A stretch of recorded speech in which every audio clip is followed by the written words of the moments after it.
mbjell mbi 400 lloje të blinave nëpër territorin e Kosovës, shkolla, hapësira publike në vende ndryshme. Kemi dërguar edhe vizitë studimore të fëmijëve në Sloveni, ndër të tjera kemi edhe audiobooks apo libra të cilat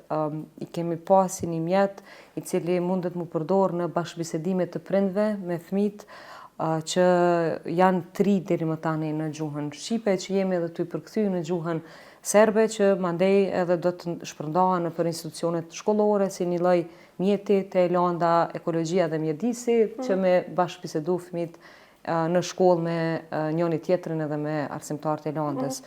Po kemi edhe të planifikuar që t'i krijojmë edhe 3 kopshte të jashtme si vjet në për shkollat tona, që fëmijët edhe të mësohen me mbjell patate, domate, rozmarina, këto melmesat e vogla që ta ngrisim pak a shumë një vedi në shkollë, po që potencialisht shkolla edhe të mund ta krijojë vet ushqimin për konsum edhe për fëmijë.